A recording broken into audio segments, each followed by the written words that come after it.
कैसे हो बच्चों। आज हम इस क्लास सेशन के अंदर फिर दोबारा एक बार टॉपिक जो चैप्टर है आपका 12 इलेक्ट्रिसिटी उसी को कंटिन्यू करेंगे। और कंटिन्यू करते हुए आज हम आपके सामने नए टॉपिक के साथ हाजिर हुए हैं।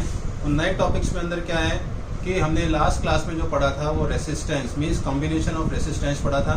उसके अंदर सीरीज और पैरेलल कॉम्बिनेशन के बारे में हमने खूब अच्छी तरीके से एक एक चीज एक एक कंसेप्ट क्लियर किया था और उसमें डिराइव किया था जो formula resistance in series and parallel combination के अंदर। जो सीरीज कॉम्बिनेशन होता है उसमें जो इक्विवेलेंट रेसिस्टेंस होता है वो R1 plus R2 plus R3 होता है। लेकिन जब हम उसके अंदर पैरेलल कॉम्बिनेशन लेते हैं तो 1 बाई जो RP है इक्विवेलेंट रेसिस्टेंस है वो इनवर्सली होता है आपके पास 1 by R1 plus 1 by R2 1 plus में 1 बाई R3। आज जो हम इसके अंदर क्या है बहुत इंपॉर्टेंट टॉपिक बात करेंगे जो कि कौन सा है आपके पास इलेक्ट्रिक एनर्जी है। इलेक्ट्रिक एनर्जी और इलेक्ट्रिक पावर दोनों में बहुत फर्क है। ये आप इस चीज को ध्यान रखना कि जो इलेक्ट्रिक एनर्जी है वो क्या चीज है। इलेक्ट्रिक एनर्जी के अंदर क्या है कि जो करंट है वो वर्क डन करेगा, total work done. The total work done by a current in an electric circuit उसको हम क्या कहेंगे, इलेक्ट्रिक एनर्जी कहेंगे। Means the total work done by an electric current in a circuit is known as electric energy कहा जाएगा। कैसे definition लिख देता हूं, the total work done by a current in an electric circuit उसको क्या कहेंगे हम, इलेक्ट्रिक एनर्जी कहेंगे। क्या कहेंगे, electric energy. Means current I equal to work done by time. ठीक है, लेकिन यहाँ पे क्या है, वर्क डन ना होकर के total work done I equal to Q by T. क्योंकि जब काम कौन कर रहा है, करंट कर रहा है, तो चार्ज लेकर के टाइम के साथ वो काम मूव कर रहा है आपका। अब यहाँ से चार्ज क्या हो जाएगा, Q equal to I into T. ये फर्स्ट इक्वेशन आप मान लो कि जो टोटल वर्क डन कर रहा है वो क्या कहलाएगा आपके पास, किसके, करंट के द्वारा सर्किट के अंदर, उसको हम क्या कहेंगे, इलेक्ट्रिक एनर्जी कहेंगे। अब यहाँ पे Q equal to I T हो गया। अब जो यहाँ पे अमाउंट ऑफ वर्क डन होता है वो क्या होता है, from one point to another point होता है आपके पास। मीन्स जो चार्ज होता है कि जो अमाउंट ऑफ वर्क डन है वो कैरी करता है चार्ज को from one point to another point, means one end to another end. ठीक है, और किसके द्वारा, according to definition of potential difference. तो हम यहाँ क्या करेंगे, by definition of potential difference हम कैलकुलेट करेंगे। तो पोटेंशियल डिफरेंस क्या कहता है कि जो आपके पास वन एंड से दूसरे एंड के ऊपर चार्ज फ्लो किया है, वर्क डन किया गया है ले जाने के लिए, वो हम क्या कहेंगे, potential difference equal to work done upon में चार्ज। वो क्या आ जाएगा आपके पास, चार्ज आ जाएगा। और W क्या हो गया, V इंटू में Q। ये आपके पास क्या हो जाएगी, इक्वेशन सेकेंड हो जाएगी आपकी। अब वो कह रहे हैं कि दोनों इक्वेशन को कंपेयर करो। मैं यहाँ साइड में कर रहा हूं, फ्रॉम इक्वेशन 1 एंड 2 हमने कंपेयर किया। ठीक है, कंपेयर करने के अंदर क्या होगा कि जो हमारे पास वर्क डन होगा means W equal to V into में I इंटू में T। ये टोटल वर्क डन हो गया आपके पास कि जो करंट ने कैरी किया किसके अंदर, इलेक्ट्रिकल एनर्जी कंज्यूम करते हुए आपका। अब अगर हम यहाँ पे क्या करें, अकॉर्डिंग टू ओम्स लॉ इस्तेमाल करते हैं। ओम्स लॉ क्या कहता है, V equal to I R था भाई, क्या था बच्चों, V equal to I R था। अब इक्वेशन थर्ड है ये जो हमारे पास आई, इस इक्वेशन थर्ड के अंदर हम क्या करेंगे, ये वैल्यू रख देंगे V की जगह। तो W क्या हो जाएगा आपके पास, I स्क्वायर RT हो जाएगा। तो ये आपके पास क्या हो गया, work done in respect of current, resistance and time के उसके अंदर। अगर मैं यहाँ पे क्या करता हूँ, I equal to V by R रख देता हूँ इस इक्वेशन के अंदर, तो वर्क डन क्या हो जाएगा कि V square R square into में R इंटू में T है। सिंप्लीफाई करेंगे तो आपके पास फॉर्मूला क्या आएगा, V square R into T आ जाएगा। तो यहाँ पे जो वर्क डन है वो क्या कह रहे हैं, in respect of potential difference, resistance and time. तो हम क्या लिख सकते हैं, वर्क डन इक्वल टू क्या आ जाएगा, जो फॉर्मूला बनेगा वो क्या हो गया, W equal to V square R into T. ये वर्क डन का फॉर्मूला बन गया in respect to potential difference, resistance और टाइम के उसके अंदर। तो ये रिलेशन हो गया किसका, वर्क डन में, करंट में, रेसिस्टेंस में और टाइम के अंदर। तो ये था बेटा आपका इलेक्ट्रिकल एनर्जी। अब हम बात करेंगे कि जैसे मैंने अभी स्टार्टिंग में बताया इस सेशन के अंदर कि इलेक्ट्रिक पावर किसे कहते हैं। क्या कहते हैं, इलेक्ट्रिक पावर। इलेक्ट्रिक पावर क्या होगा वो हम डिस्कस करेंगे। मीन्स जो वर्क डन किया था किसने, करंट ने, ठीक है, टोटल वर्क डन किया था करंट ने इन एन इलेक्ट्रिकल सर्किट, उसको हम क्या कहते हैं, इलेक्ट्रिकल एनर्जी, क्योंकि इलेक्ट्रिकल एनर्जी कंज्यूम हो रही है। अब हम यहाँ बात करेंगे किसकी, इलेक्ट्रिक पावर की, इसकी इलेक्ट्रिक पावर की। और इलेक्ट्रिक पावर किसे कहेंगे, the rate of doing work, the rate of doing work पर यूनिट टाइम, उसको हम क्या कहेंगे, इज कॉल्ड पावर। वो क्या कहलाएगा आपके पास, पावर कहलाएगा। और पावर को हम क्या लिखेंगे, PWER, power, symbol P equal to rate of doing work means work done upon में time. P equal to work done upon में टाइम आ गया आपके पास। ये तो था बेटा आपके पास किसका फॉर्मूला। अभी हमने इसे थोड़ी देर पहले टॉपिक पढ़ा, therefore as we know work done equal to किसके बराबर था, V into I into T के बराबर था, V into I into T. ये वैल्यू अगर हम यहाँ रखते हैं ऊपर वाली में तो पावर क्या हो गया, वर्क डन की जगह I into T divided by T. तो power equal to V into I हो जाएगा। ये एक फार्मूला है जो कि हम क्या करेंगे, यूज करेंगे अभी आगे। तो पहला फार्मूला क्या हो गया, in terms of potential difference and time के रिस्पेक्ट में, करंट के रिस्पेक्ट में, तो power equal to voltage into में करंट। तो वो क्या होगा आपके पास, इलेक्ट्रिकल पावर हो गई। अब हम बात करते हैं कि हमें ओम्स लॉ अगर हम अप्लाई करते हैं, according to Ohm's law, according to Ohm's law, Ohm's law क्या कहता है, V equal to I R कर दो। अब V की जगह हम इसको वैल्यू रख देंगे यहाँ पे, तो पावर क्या हो जाएगा आपके पास, आई स्क्वायर आर। कि जो पावर का नेक्स्ट फॉर्मूला आ गया, ये तो फर्स्ट था, ये सेकंड हो गया आपके पास in terms of current and resistance के फॉर्म के अंदर। तो P equal to I square R हो गया। अब हम क्या करेंगे, इसी ओम्स लॉ के अंदर therefore I equal to V by R use करो। तो सेकंड वाले में रखेंगे तो पावर किस टर्म में आ जाएगी, तो V square R square into में R। तो P equal to V square R आ जाएगा आपके पास। तो ये पावर किस टर्म में आ गई, V स्क्वायर आर टर्म में आ गई। तो ये इक्वेशन होगी थर्ड। जब भी हम क्वेश्चंस करेंगे, न्यूमेरिकल्स करेंगे, तो हम ये तीनों फार्मूला का इस्तेमाल करेंगे, P equal to V into I, P equal to I square R और P equal to V square upon R third.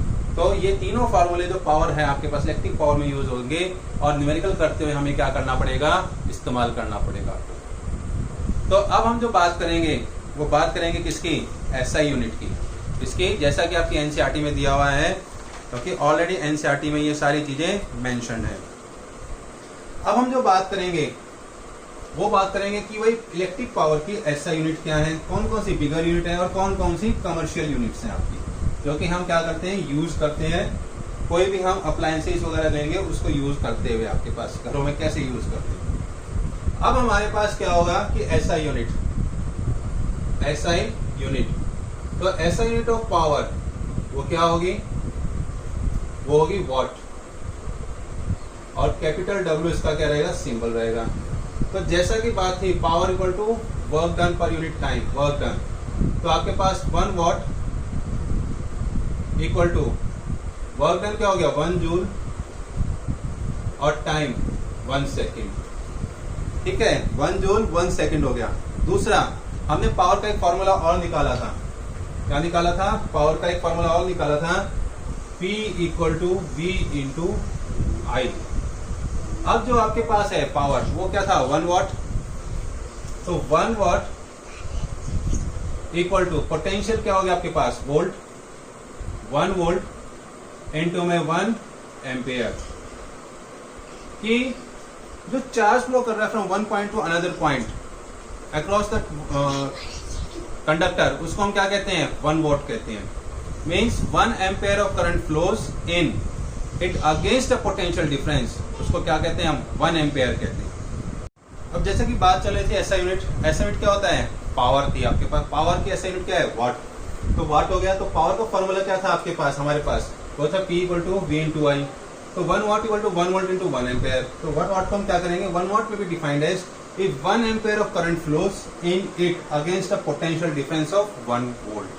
तो ये आपको हम क्या करेंगे, 1 वाट को हम डिफाइन करेंगे, अगर एग्जाम में आए तो इस तरह से लिखा जाएगा P equal to V into I से आपके पास।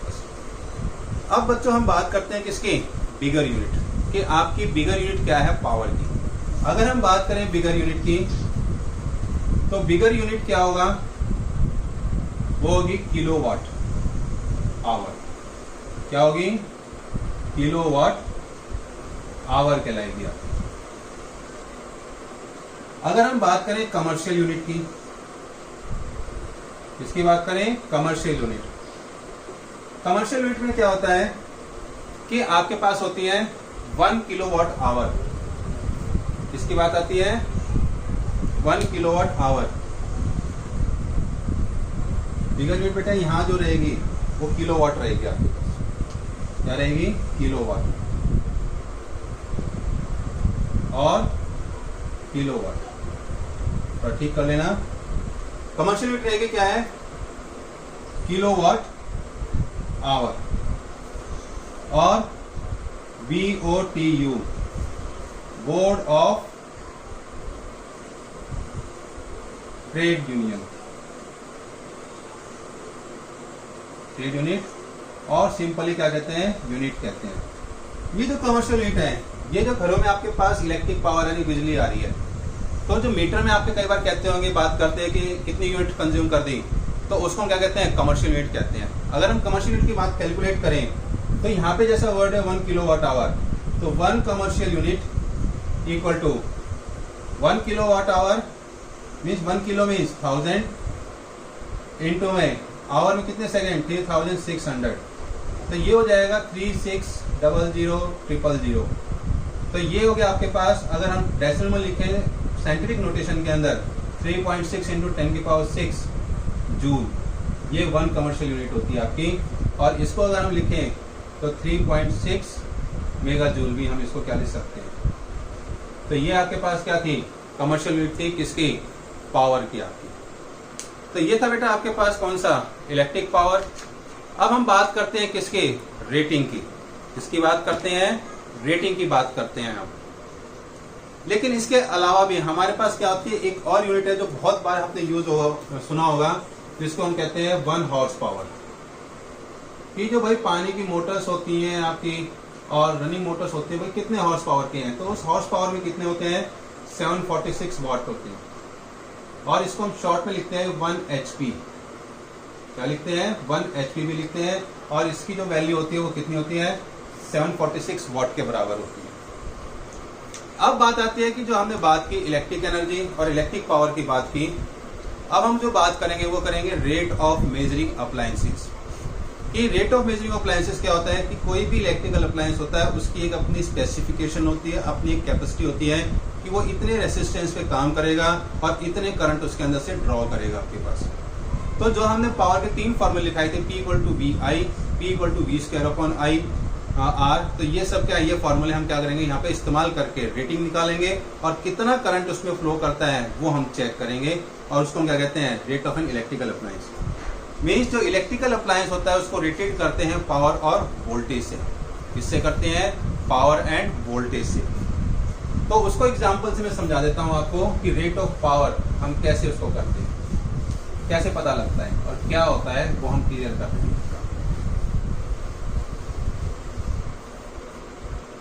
तो अगला टॉपिक है rating of an electrical appliance.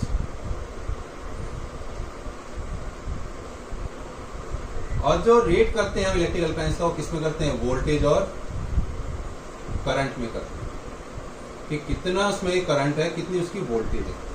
Example से मैं इसको समझाने की कोशिश करूंगा आपको। अब बल्ब, एक बल्ब लिया और उसकी जो रेट है, मीन्स उसका रेट ऑफ जो दे रखा है, स्पेसिफिकेशन दे रखी है, वो क्या दे रखी है, 100 वाट टू 250 240 वोल्ट। वो दे रखी है। कई बार 250, हाँ 250 कर लो, दैट्स ओके। 250 वोल्ट देते हैं, एग्जांपल से मैं आपको समझा देता हूँ। अब हम क्या निकालेंगे, रेसिस्टेंस निकालेंगे इस बल्ब का, रेसिस्टेंस ऑफ बल्ब। तो P equal to V square R था और R इक्वल टू क्या था, वी स्क्वायर अपॉन पी हो गया पावर। V क्या हो गया 250 वोल्ट, पावर होगी 100, इसका स्क्वायर 62500/100, तो इसका क्या आया 625 ओम आया रेसिस्टेंस। वो ये कहता है कि जब इलेक्ट्रिक बल्ब ग्लो करेगा तो जब उसका रेसिस्टेंस 625 होगा तभी वो क्या करेगा, बल्ब ग्लो करेगा, नहीं तो अदरवाइज वो ग्लो नहीं करेगा। तो इतना रेसिस्टेंस उसमें होना चाहिए ग्लो करने के लिए, उसको जलने के लिए आपके पास, ठीक है। उसमें से लाइट आने के लिए क्या है, इतना रेसिस्टेंस होना बहुत जरूरी है। अब ये कहता है कि भाई अब आपको बताओ उसमें करंट कितना ड्रॉ है। तो करंट के लिए हमारे पास जो फॉर्मूला था P equal to V into I था, यहाँ पे पावर भी है और वोल्ट भी है। तो हम बात करेंगे करंट कितना होगा इसमें, तो उसके लिए हम क्या करेंगे, P equal to V into I इस्तेमाल करेंगे। और I क्या हो गया, current power upon volt. Power कितनी थी 100 वाट और वोल्ट कितनी थी 250।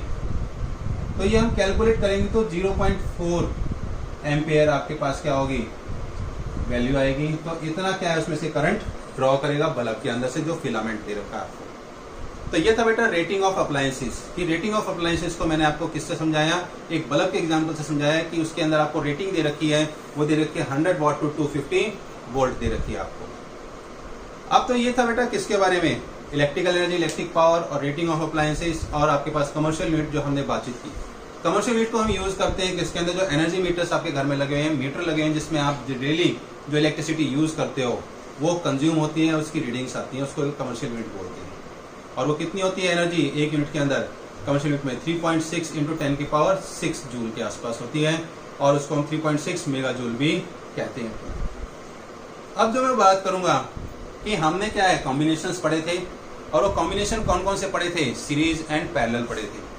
तो हम इसके अंदर बात करेंगे कि जो वायरिंग होती है डोमेस्टिक वायरिंग, कि मीन्स डोमेस्टिक वायरिंग के अंदर क्या क्या इफेक्ट होता है आपके पास इन कॉम्बिनेशन का, वो आज हम पढ़ेंगे। उसके डिसएडवांटेज और एडवांटेज क्या है। तो सिंपल सी बात है, एग्जांपल से मैं समझाऊंगा कि जब हम डेकोरेशन करते हैं ऑन द दिवाली, दिवाली के ऊपर हम क्या करते हैं, सजाते हैं। और जो डेकोरेटिव बल्ब्स होते हैं आपकी, या कोई मैरिज फंक्शन होता है, जब डेकोरेटिव बल्ब को क्या होते हैं, हम घर को सजाते हैं लाइट से कि वो रात को जगमग कर जाए, बहुत सारी रोशनी हो, अंधेरा ना रहे। तो उसमें हम क्या करते हैं कि जो इलेक्ट्रिशियन होता है वो उसको लगाने से पहले टेस्टिंग करता है और एक एक बल्ब को चेक करता है। इन ओल्डर टाइम जो बल्ब यूज होते थे, लेकिन क्या होता है कि जब एक बल्ब फ्यूज होता है तो आगे की लाइट उसकी क्रॉस नहीं करती। तो वो क्या था, वो सीरीज कॉम्बिनेशन था। मीन जो सीरीज कॉम्बिनेशन में होता है वहां रेसिस्टेंस टू मच इंक्रीज हो जाता है, जबकि करंट क्या रहता है, कम हो जाता है। और उसके अंदर क्या होता है कि जो पहला एडवांटेज हो गया, डिसएडवांटेज वो क्या हो गया, resistance too much increases and current become low. Current क्या हो जाता है, लो हो जाता है। अब क्या हुआ कि जब एक अप्लायंसेस ने काम करना बंद कर देता है तो दूसरा अप्लायंसेस भी क्या होते हैं, काम करना बंद कर देंगे उसकी वजह से। और इस टेक्स मच टाइम, मीन्स इसके अंदर क्या होता है, समय की बहुत बर्बादी होती है आपकी, समय बहुत लगता है उस फ्यूज को ढूंढने के अंदर, उस फ्यूज बल्ब को ढूंढने के लिए। तो इसके अंदर क्या होता है कि एक स्विच से क्या होता है, कंप्लीट कंट्रोल होता है आपका। मीन्स एक स्विच होता है जिससे सारे अप्लायंसेस घर के क्या होते हैं, कंट्रोल होते हैं। तो ये भी सबसे बड़ा क्या है, डिसएडवांटेज है किसका, सीरीज कॉम्बिनेशन का इन डोमेस्टिक वायरिंग। ये यूज होता था इन द ओल्डर टाइम्स। जैसे जैसे इन्वेंशन हुई इलेक्ट्रिसिटी में, वैसे वैसे क्या हो गया, डोमेस्टिक वायरिंग भी चेंज होती रही। तो क्या हुआ कि सीरीज की जगह पैरेलल कॉम्बिनेशन इस्तेमाल किया। पैरेलल कॉम्बिनेशन में क्या होता है, एक स्विच नहीं होता, और उससे क्या होता है, हर एक ऑपरेशन मीन्स हर एक अप्लायंसेस को ऑपरेट करने के लिए हम क्या करते हैं, अलग अलग स्विच का इस्तेमाल करते हैं। दूसरा, इसके अंदर क्या होता है, रेसिस्टेंस लो हो जाता है और करंट इंक्रीजेस हो जाता है। तो हर अप्लायंसेस को करंट रिक्वायर चाहिए रेटिंग के अकॉर्डिंग, तो वो क्या होता है, प्रॉपर फंक्शन करता है आपका। और इसमें अगर स्विच या कोई बल्ब फ्यूज हो जाए तो बाकी जो अप्लायंसेस हैं या बल्ब हैं वो काम करना बंद नहीं करते, वो इक्विवेलेंट वर्क करते रहते हैं। तो ये था क्या कि सीरीज ओवर कॉम्बिनेशन। जितने भी अप्लायंसेस हैं बेटा आपके, इसमें पैरेलल कॉम्बिनेशन के अंदर वो इक्विवेलेंट वर्क करते रहते हैं, ठीक है। और रिपीट कर रहा हूँ मैं आप लोगों को इसके अंदर फिर कि जो हमारे पास डोमेस्टिक वायरिंग होता है, सिंगल स्विच होता है कंट्रोल करने के लिए, ठीक है, और उसका डिसएडवांटेज है। दूसरा, अगर कोई स्विच, कोई अप्लायंसेस वर्क करना बंद कर दे तो फ्यूज ढूंढने के अंदर क्या है, lot of time will be wastage, बहुत ज़्यादा समय हमारी बर्बादी होती है। तीसरा कि अगर हमारे पास सीरीज कॉम्बिनेशन होगा तो क्या होगा, रेसिस्टेंस बहुत ज़्यादा इंक्रीज हो जाता है एज कम्पेयर मीन्स करंट लो रहेगा, तो जो इलेक्ट्रिकल अप्लायंसेस है वो प्रॉपर वर्क नहीं करेंगे, फंक्शन नहीं करेंगे आपके। उसी तरह से अगर हम बात करते हैं पैरेलल वायरिंग के अंदर कंपेयर करते हैं, तो अगर एक बल्ब फ्यूज हो जाए या एक अप्लायंस काम करना बंद कर दे तो बाकी क्या है, प्रॉपर फंक्शनिंग करते रहेंगे। दूसरा आपके पास कि जो रेसिस्टेंस है वो कम रहता है और करंट क्या हो जाएगा, इंक्रीज हो जाएगा, तो जितने भी अप्लायंसेस आपने घर में लगा रखे हैं तो they will work properly according to current requirement. जो उसको करंट की रिक्वायरमेंट होती है उसके अकॉर्डिंग क्या करते हैं, प्रॉपर वर्क करते हैं। और इसमें क्या होता है कि जो सेपरेट अप्लायंसेस के लिए क्या होता है, सेपरेट स्विच होता है। तो अब हम जो आगे बात करेंगे वो बात करेंगे, नेक्स्ट टॉपिक मूव करेंगे कि जो इलेक्ट्रिक करंट होते हैं वो 3 इफेक्ट प्रोड्यूस करते हैं। एक इफेक्ट प्रोड्यूस हमने जो पढ़ा वो कौन सा पढ़ा, हीटिंग इफेक्ट होता है, एक मैग्नेटिक इफेक्ट होता है और एक केमिकल इफेक्ट होता है। तो यहाँ पे जब हम देखते हैं कि अप्लायंसेस में करंट फ्लो करता है तो आपने देखा होगा कि जो बल्ब है वो क्या होता है, हीट हो जाता है। जब करंट फ्लो करता है कुछ एलिमेंट्स के अंदर तो क्या होता है आपके पास, heat up means heating element जो होते हैं उसमें हीट प्रोड्यूस होती है आपके पास। तो सीधी सी बात हम कह सकते हैं कि जो इलेक्ट्रिकल एनर्जी है वो कन्वर्टेड होती है किसके अंदर, हीट एनर्जी के अंदर। तो यहाँ पे एक साइंटिस्ट हुए जिसका नाम है जेम्स प्रेस्कॉट जूल। उन्होंने क्या बोला कि 1841 के अंदर उन्होंने एक लॉ बनाया जिसको हम क्या कहते हैं, जूल्स लॉ ऑफ हीटिंग कहते हैं।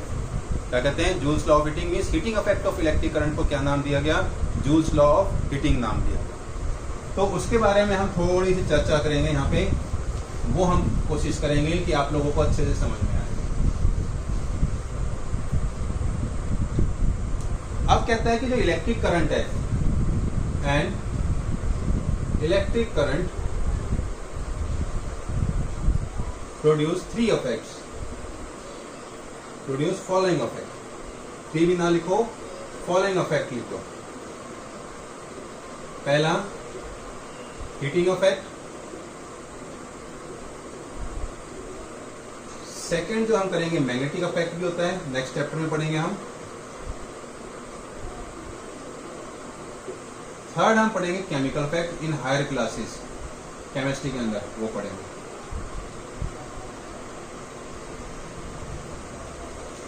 तो ये यहाँ क्या है, इलेक्ट्रिक करंट के कुछ इफेक्ट्स हैं। तो हम चर्चा करेंगे किसकी, heating effect means heating effect of current.